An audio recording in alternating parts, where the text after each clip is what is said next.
Okay, we are here at the corner of Route 116 and Seminary Ridge Road. We're standing in a small grove of trees next to the Adams County Historical Society here. And today's video is going to be Secrets of the Battlefield, the old Middletown Road, and this is part one. Where you see this old roadbed come up here with lined on both sides with boulders. At one time, and in 1863, was the old Middletown Road. Now, the old Middletown Road, as we follow the trace of it, existing during the Battle of Gettysburg. And it was a route for travelers along the Hagerstown Road, which today is Route 116, to get into the center of Gettysburg, which is here just in the distance, today basically where Springs Avenue and Route 30 meet. It was a way to get to the center of Gettysburg, thus, or the middle of Gettysburg, thus the name Old Middletown Road. A few years after, rather, the Battle of Gettysburg, this road was removed to make way for the housing development which you see here today. Also, an alternative road, Springs Avenue, was built in 1868 and 1869, as we covered in our Emanuel Harmon Farm video series, which was an alternate road to replace the old Middletown Road. Now, the road went right through what today is this house. We're going to walk around it. Just after the battle, like I said, between 1863 and 1868, the road was removed, and only a small trace of the road that we started from exists today. In the next couple videos, we're going to walk the old route of the road and trace out different things that would have been seen in 1863. This has been part one of the old Middletown Road here on Secrets of the Battlefield on Gettysburg Battlefield Facebook. Battlefield, the old Middletown Road, part two, here on Gettysburg Battlefield Facebook.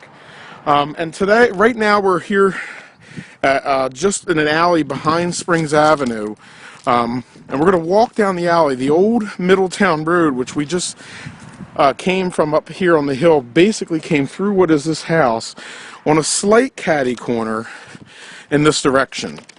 And I do want to point something out here at the house, 244 Springs Avenue, the rear back yard. There is a small garden back here, and it kind of sits on almost like a foundation. And this is the area where this garden is over here, of once where the Michael Z house once stood. And the road ran just to the south side of the Michael Z farmstead. And again, this little foundation or rise here in the ground that dips off is one of the only reminders of a house along the Middletown Road. The Middletown Road would then continue on an angle toward the town today, which is the Gettysburg Shopping Center, which would meet up with which today Springs Avenue and Route 30 meet. But this here is the site of the old Michael Z farm that once sat right in here along the old Middletown Road. This has been Secrets of the Battlefield, the old Middletown Road on Gettysburg Battlefield Facebook. The old Middletown Road on Gettysburg Battlefield Facebook. In our next part, we're going to be in the car.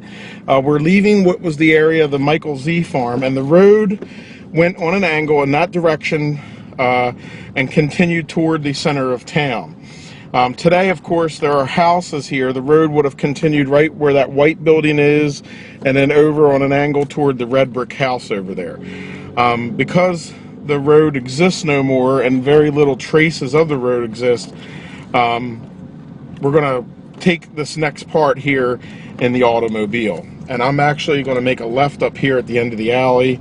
The road would have continued through what is this house today and meet up what is today Spring Avenue. So if we were here in 1863, the road would have been right between these houses, continuing toward the town of Gettysburg. Today, that road is gone, and Springs Avenue, which was placed a few years after the battle, is its replacement. And it was also used for the Catoslane Springs,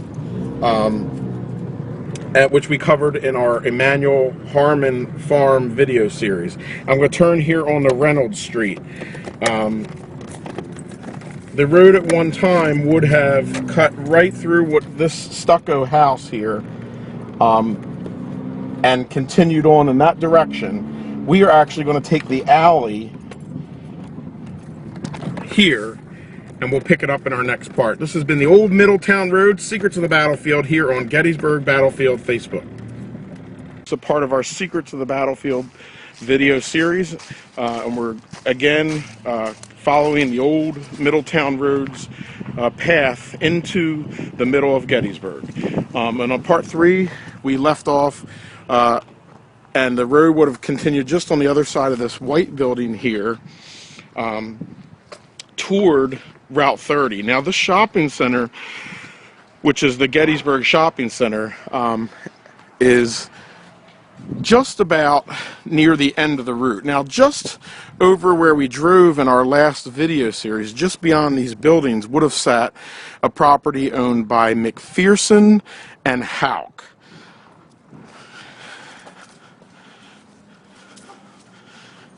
Okay, now we're going into a backyard here, so I'm just gonna peek in, but the road would have continued right here, right between these two buildings in this direction, and ended today at Route 30. And as we walk over here, we'll see where it would have ended at. Now, again, I will post a couple photographs of the old Middletown Road.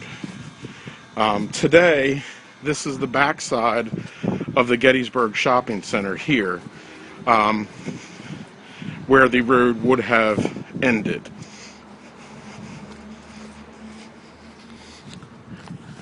Just right out here, and that is where John Burns' house would have sat in 1863. So in our first 4 parts, we covered the road that no longer exists, the old Middletown Road, which sat and began at the Hagerstown Road up by the Lutheran Theological Seminary and ended at John Burns' household on Route 30. It was a small, slightly angled road that was done away with around 1867. This has been the old Middletown Road on Gettysburg Battlefield Facebook. The battlefield, a video entitled Flank You, New York and New Jersey Dispute Over Monument Placement. Now, when you come here to the Gettysburg National Military Park, and you stand here at the 12th New Jersey Monument, there's something weird that happens if you look. If you look over here to the left, you'll see the left flank marker of the 12th New Jersey, and then over here by the Bryan Barn, you will see the right flank marker. You also notice a flank marker right here that says 111th New York left flank. And then, of course, the 111th New York Monument is here, and their flank marker is against the stone wall right here. So there's an overlapping of the left flank marker of the 111th and the right flank marker of the 12th New Jersey. Also, when you look down the wall here, you see the 12th New Jersey and the 14th Connecticut down here, right on the wall. And then as the wall continues, the 111th New York Monument sits over here about 5 feet off the wall. This is very strange, and the answer to why this is all here goes back to the original Gettysburg Battlefield Memorial Association before it was the Park Service, and a disagreement between the state of New York and New Jersey. Now, New York and New Jersey always seem to fight. They fought over who owns the Hudson River. They fought over who owns the Statue of Liberty. And I guess it doesn't fare as well here at Gettysburg either.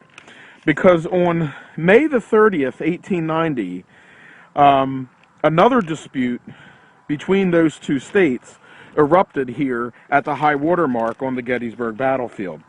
Colonel Edward Stratton, while visiting New Jersey monuments here on the Gettysburg battlefield with the New Jersey Monument Commission, noticed something that alarmed him. While he was here near the 12th New Jersey, he noticed a clearing being made in the distance to the north for another monument. When it was found out that the 111th New York Regiment was to place a monument to their right, he was alarmed and angry because he remembered on July 13th, or July 3rd, 1863, during Pickett's charge, that the 14th, the 12th New Jersey, were on this brigade line. They were part of Alexander Hayes' brigade, and they were on line, and the 12th New Jersey, to their recollection, had no one to their right. This was also backed by other men from the 12th New Jersey, such as Sergeant Jeff Burroughs and Captain William Potter.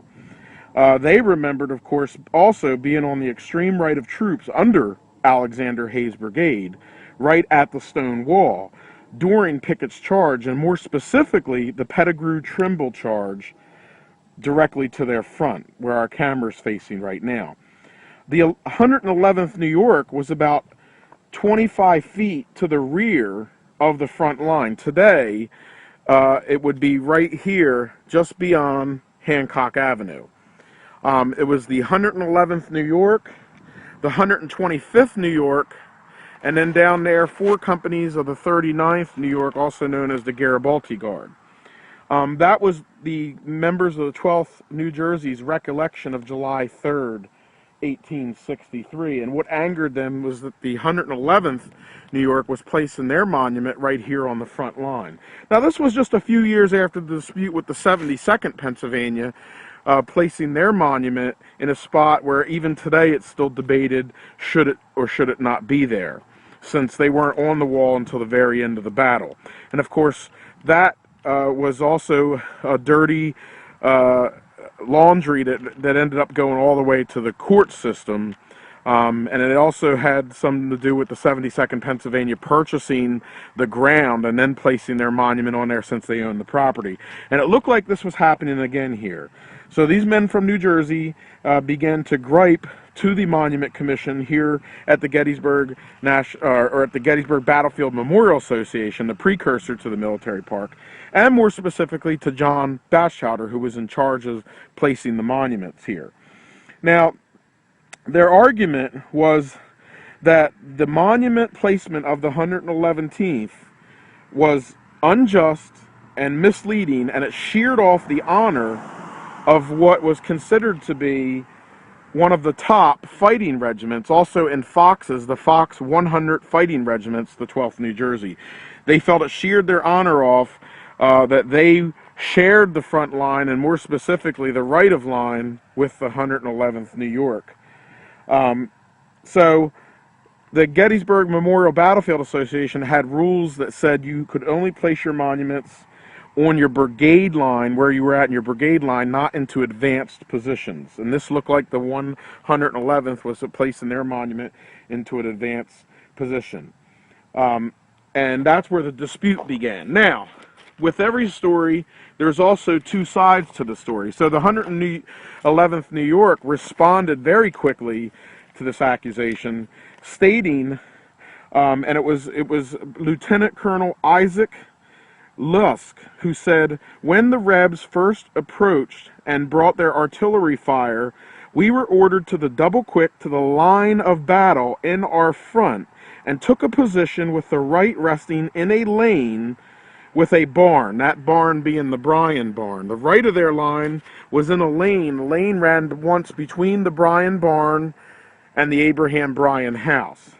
So they're saying that the right of their line was in a lane, resting on the lane at the Bryan barn, and their left wing overlapped the 12th New Jersey, and that overlap would be right here. So what they're saying is, as soon as the Confederates began the artillery fire of Pickett's charge, they were ordered to double quick to the front, and when they got to the front, their left of line overlapped the 12th New Jersey. So the 12th New Jersey troops were right here, and they had to place some of their troops on their left just behind them. And then once it got to the end of the 12th New Jersey line, then they were on the front line on the right. So that began to explain both positions very well. Captain Aaron Feely actually did a drawing of that positioning of the 111th New York and sent it to the Gettysburg Monument Commission. Of course, friends in high places and politics began to take a role here at this fight, with the governor of New Jersey visiting here and also pressuring and pressing for the 12th New Jersey. And then finally, near the end, a letter arrived to the Monument Commission, and it said, "Careful consideration of the questions included me and my colleagues to ask from your honorable board its favorable action in compliance with the wishes of the representatives of the 111th New York Infantry, believing, as we do, that the statements they made are true and that they are entitled to your confidence and support. Very respectfully, the chairman of the New York Board on Monument Commissioners, Dan Sickles." So Dan Sickles, who plays a huge role here in the battlefield, his controversial nature, and also being a politician and also from the state of New York, backed the New Yorkers after the governor of New Jersey backed the New Jerseyans, and it was brought all to John Batchowder, and this pressure must have been immense. However, John Batchowder came up with a compromise that in the end would bring a happy ending to both regiments. And what they did was they kept the 12th New Jersey here on the stone wall, being on the extreme right of the line. They left their flank markers. They allowed the 111th New York to place their monument here. And as in their written statement, their left fell in just behind the right flank of the New Jersey. And then, of course, their right flank marker on the other side where the lane was, where the Bryan barn. And since they were at the front, they placed them near and close to the front wall without actually being on the front wall. They're setting back a certain amount of feet here. Both of the regiments were satisfied with this compromise, and it ended the argument. And this is one of those strange occurrences in the late 1800s on monument placement, and also answers some of the secrets on why sometimes monuments are out of place, or in this case, flank markers are actually within the bounds of another flank marker from another regiment. This has been Secrets of the Battlefield, Flank U, New York and New Jersey disputing over monument placement here on Gettysburg Battlefield Facebook.